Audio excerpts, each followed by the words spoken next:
Is your Osmo 360 footage looking flat or messy? I'm going to take it from this to this. Hello everyone and welcome to DJI Chronicles Life in Motion. My name is John. I'm going to show you how to fix that by mastering the DJI Studio keyframing workflow and finishing it in Premiere Pro. Now, everyone asks how I get my 360 footage to look less like a fisheye security lens and more like a movie. The secret is not just the Osmo 360, it is the workflow. Today, I'm breaking down my exact 5-minute process taking the 8K footage, reframing it in DJI Studio to create dynamic camera moves and then sending it into Adobe Premiere Pro for the final color grade and polishing it up.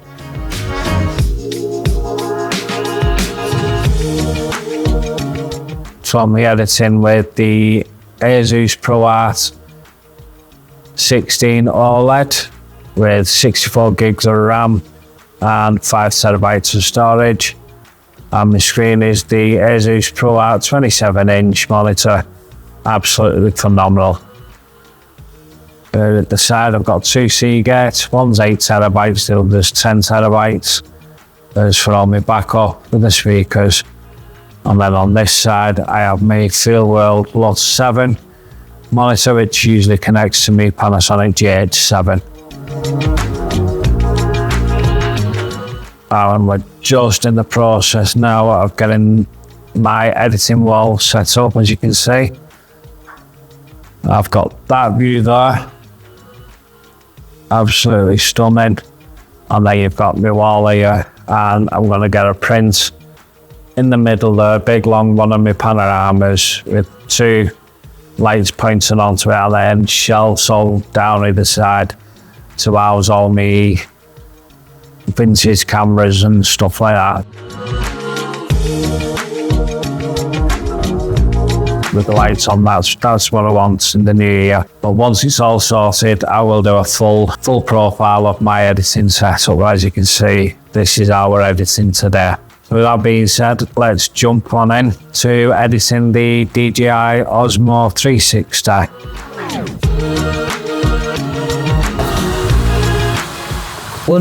Just leave it like that. Right, so it's at the DJI Osmo 360. You press this little latch there, you pull it down and push down. That then releases the watertight hatch. Connect your USB Type-C into there, and then it's a USB, and that goes, so then you attach it into there. So this screen pops up, so you then got to power it on, and then at the top there, file transfer, click on that. So then that's all ready now. Now that it's connected, you can now go on into the DJI Studio app and carry on the process. So, settings that I use for the DJI Osmo 360. Click on the bottom. I always shoot in 8K, 25 frames a second, and I shoot in the wide mode. If you click on this button here, so this brings you into, so it starts off, it's in that mode. You want to click the Pro mode, exposure, set it to M, and your ISO at 100, and your frame rate, try and aim for double the frame rate what you're shooting at. So with mine being 25 frames a second, you want 150 a second to keep the 180-degree rule. But that's in Europe as well. So once the settings are thingied in, I click the tick. White balance are set to manual, and then you can change it for a sunny day. You want it around about 56,000 Kelvin, or if you're inside, you're on, like it says, tungsten light, something like that, you want it down to 3200. While we're outside, so I'll put it on the 54 I usually use. Now this is the most important setting. If you've got it off, you can either have it in normal 10-bit or D-Log 10-bit, and then you want that switch to on. That then gives you your 1 billion colours, as opposed to it being 8-bit, which is around about 16 or 18 million colours, I can't quite remember. but you would definitely want it in D-Log M 10-bit. Click OK. Texture, I put it down to -1 and noise reduction -2. If I need any noise reduction, I will do that in Premiere Pro. So with that being said, they're my best settings. Let's crack on with the video.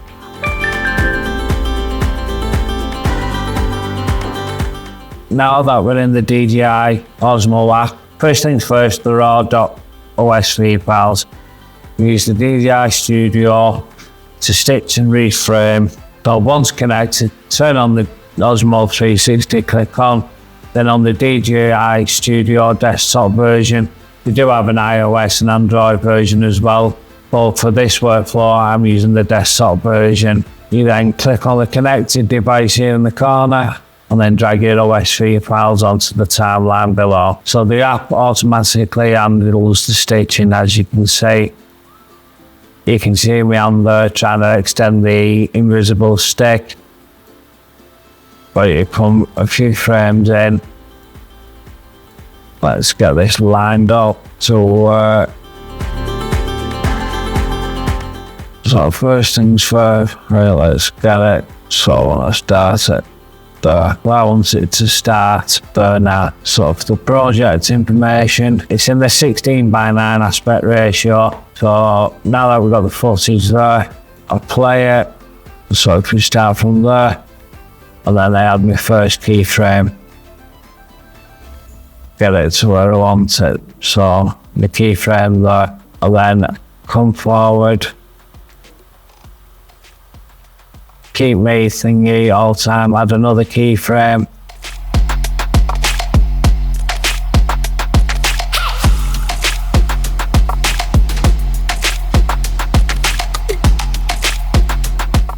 Another keyframe, and then you just keep going along, and then you can also then, because you can see I'm going for the amp controller, so if I zoom in to it, there, as you can see, so far, so the keyframe there, and then it'll slowly zoom in to where I put that last one. And then you can see me going down, zoom back out. We can have like the top down version there. So you can see me going down, and then add my last keyframe, and for a bit of fun, zoom out. So I get this full 360 for about a few more, and then just play about just for the purpose of this video, and then cut that off. And then this is just on me. Again, start from the keyframe, and the keyframe, and the keyframe. So this one, so I was going on the close-up of my wheelchair control unit, kind of playing. I took it out of the tilt mode, so I then can drive away. And then that. So, as you can see, take it back to the beginning, and the playback is buttery smooth. Give me that cinematic feel. Like I said, it's all flat at the minute because it's in the 8K D-Log M, so we know that's okay. But like I said, I will tidy it up in Premiere Pro. So to export our settings from the DJI Osmo 360 and the DJI Studio app, you go to the export setting here, click on that, make sure it's videos, file name 360 new, that's what I'm going to keep it as, change that to there, make sure it's in 4K, film 25 frames a second, so filming 25 frames a second, bitrate always set to custom and at the highest possible. I uncheck the noise reduction because if there is any noise reduction to be done, like I stated, I will do that in Premiere Pro. I feel it's a little bit overdone in this, but the main important one is your 10-bit colour here. Make sure that is ticked, that way then you get your 1 billion colours in 10-bit, otherwise otherwise it'll be an 8-bit and you get 16 million colours. Problem with the 8-bit footage is that you tend to end up with a lot of banding when you're trying to recover highlights or shadows. So make sure that is ticked. Click export, and then here in the top corner where it says export task, you can check on your progress. So we'll skip ahead and I will see you in Premiere Pro. So now that we've brought the test footage in from the DJI app, bring that in, bring it onto my timeline. I've already got the timeline set up. It's in 4K, 16:9 as you can see. So before I do anything to refine the editing from the DJI app to make sure it's fully smooth and everything, I bring in the LUT.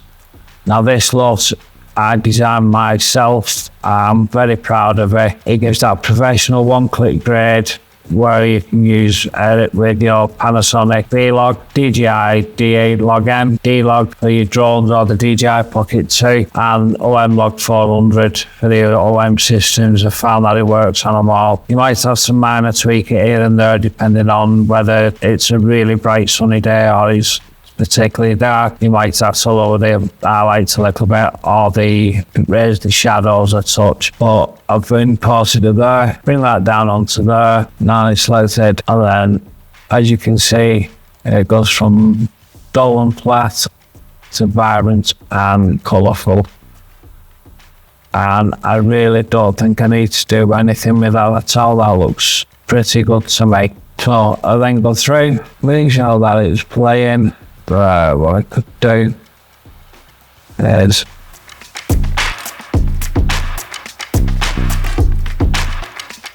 bring that in, and then what I can do then, I know is if I just bring a quick transition in or a cross dissolve on it, that should just give a nice scene. Carry on, I'm happy with that, and then at the end there, go into the orbital view, back down into myself, and then I do a close-up as you can see on my hand controls. What I can do there is if I go back a touch to there, if I split that, and then with that one selected, go into your effect controls, and then scale it up a little bit more.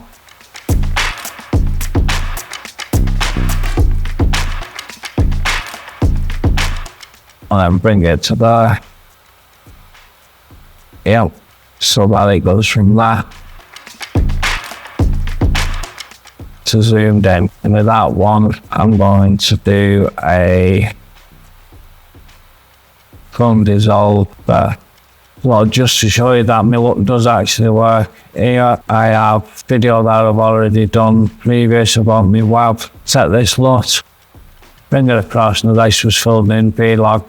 Panasonic V-Log, and as you can see, it takes it from that to that. If you are interested in that LUT, the link will be in the description and on my screen now. Just shoot me an email. The price of it's $4.99. I am planning on releasing a set of 10, possibly 15, sometime in the first quarter of 2026. Anyone who does purchase this and then does want to purchase the rest of them, obviously I'll knock price off this $4.99 one off the total cost of the other one, so then you're not paying for it twice. But shoot me a quick email so that I can get all that ready and I can see if it is actually worth investing my time and in making more LUTs that work on cross platforms. So now that I'm happy with that, I go to the beginning, select the eye, to the end, that's me in and out points. So now that I want to export it, I go to the export tab. Name it 360 project. I then use the format. I always use H.264, and the preset I use, come down here and I use the YouTube 4K Ultra HD, and then this is important, you always go on to basically click render at maximum depth and render using maximum render quality. Make sure them two are ticked. Then the last bit, your PBR, change that to constant bit rate, and then I bring that up to round about 60. So I think 4K is usually between 50 and 90 CBR, but don't quote me on that. But I always check that out to make sure that I've got the highest possible recording, and then I click export, and then off we go. So that does it. I'd like to thank you for watching this week's video on my DJI Osmo 360 settings and my workflow in Windows, from DJI Studio keyframing into Premiere Pro and my colour grading. Like I say, if you do fancy the lot, please do check it out in the description below. Now, this will be my last video of 2025. I want to thank all those who watched, subscribed and commented throughout the year. Can't thank you from the bottom of my heart. It really means a lot, and I'm really looking forward to what I've got planned going forward in 2026. I've got plenty of plans, plus also look out for an announcement sometime in January on a project that I'm currently working on. I'm in the stages of seeing if it's a viable option. If it turns out that it is, please do listen out for that announcement. I will put a video out prior to the announcement, one that I'm really passionate about, and I am looking forward to it. Going forward to 2026, I plan to do a hell of a lot more work in the field going forward, going out in my WAV and my wheelchair. The videos for me wheelchair, the 3-year review for the Sunrise Medical Q500, and the 1-year review of the wheelchair adapted vehicle. I've fallen behind. Unfortunately, I've not been so good the past couple of months now, so I have fallen behind with my edits. So I do apologise for those people who are waiting and have contacted me regarding that. It is definitely in the works. I'm around 70% filmed. Just got to do the last bits and bobs and obviously get it all edited. So I'm hoping to get them out in the first 2 to 3 weeks of January. So yeah, with that being said, I want to wish everyone a Merry Christmas and a Happy New Year. I hope Santa brings you all the nice gifts and the cameras you'd all desire. Me, I love the tripod, the iFootage CC7. That's my tripod